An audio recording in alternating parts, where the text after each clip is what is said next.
Hi everyone, it's Ashley Bradley, the Intuitive Business Coach, and today we're talking about building community for your business.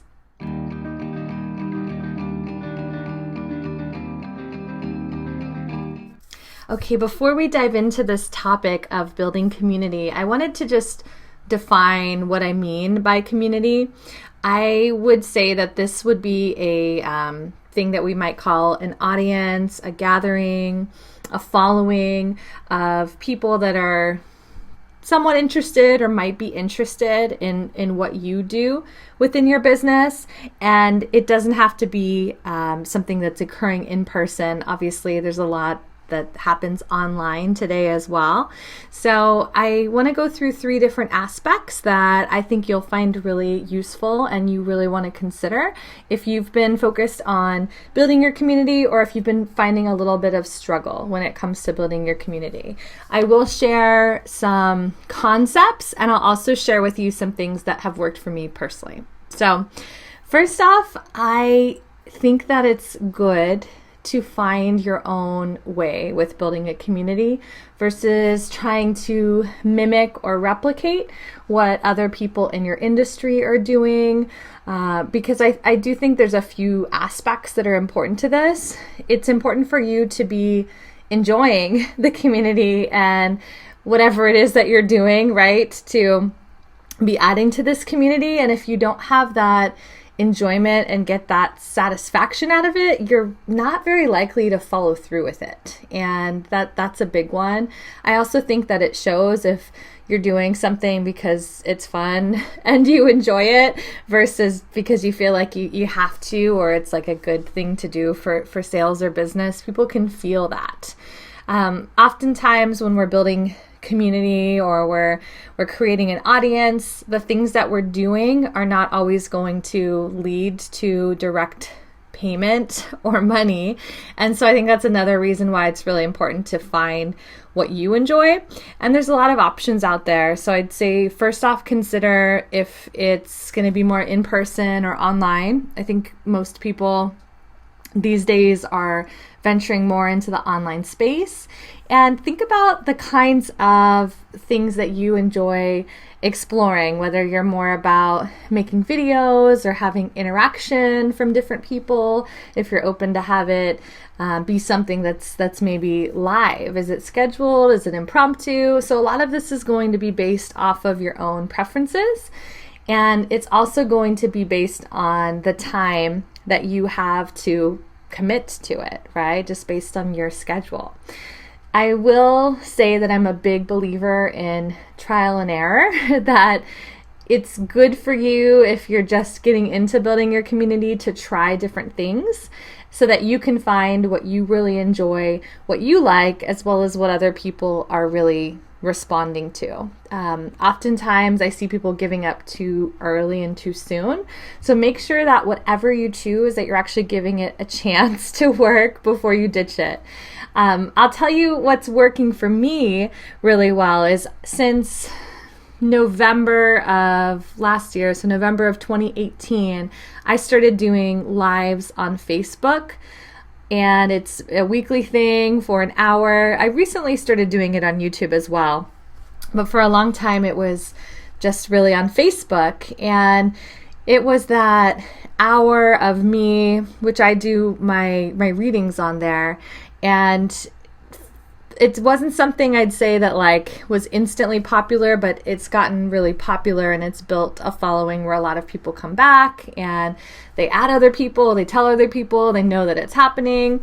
So that's been the thing for me. I think another popular thing that I've tried has been the communities on Facebook, and I have a community like that, but I don't know that until people really get to a certain size in their group, typically you're not going to see as much interaction.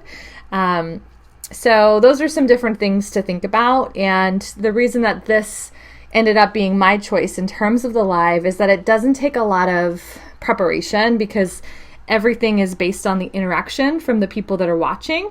So for me, being a mom with a 2-year-old with another baby on the way, I have to do something that works for my time, and rather than having something where it's like, little posts here and there scattered throughout the week or something in person, it works well for me to have that hour and have it be more time that's pre-scheduled every week, but that what's being created during that hour it's like a collaboration. We never know exactly what's going to happen. So finding your way, number one. We started to kind of touch on number two a little bit, but consistency is number two.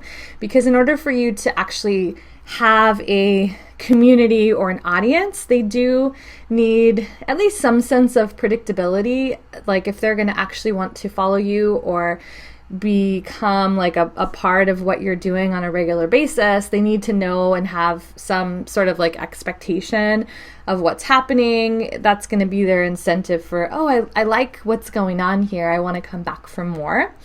I will tell you that I resisted the consistency aspect of it for a long time. Of course, being a mom, running a business, that it's hard sometimes you can only give so much. But as soon as I committed to being consistent with giving that same hour every Monday on the live, that's when everything changed. So I do think that the consistency is highly, highly critical with this. And again, I had mentioned before that like you do need to give this enough time to actually work. So allow people to catch on to what you're doing. Don't just try something 2 or 3 times and be like, oh, it's not popular. You do have to try it enough times to get a sense for if it's growing and what's happening, which is why enjoying it is important. Because if you're enjoying it and you're having a good time, then you're going to be willing to be consistent about it and to stick with it while you're allowing it to grow. So number 1 is finding your own way that's fun and enjoyable for you. Number 2 is consistency. And number 3 is value should be bigger than sales. So when you create a community, no matter what community it is, people are going to be a part of it if they feel like there's something in it for them. And if you just think of communities that you would go out and join, it's like, would you show up to something if you just felt like it was a never-ending sales pitch all the time? You wouldn't really want to be there. It's not going to really feel like a natural, enjoyable environment for you. It's okay to talk about what you're doing or talk about your offers, but I just really want you to lean into the value side, because the point of community is really getting it out there that you're the expert and you're the go-to person for your specific niche or service or whatever it is that you do. So you want it to be heavier on that side so that it leads to other sales. Either people are going to buy from you down the line because people choose to get services or buy things from people that they have more of a relationship with, or it's going to be when something comes up in conversation, that person's going to say, oh, I know so-and-so, I follow them, or I'm a part of their XYZ community, and they're really good.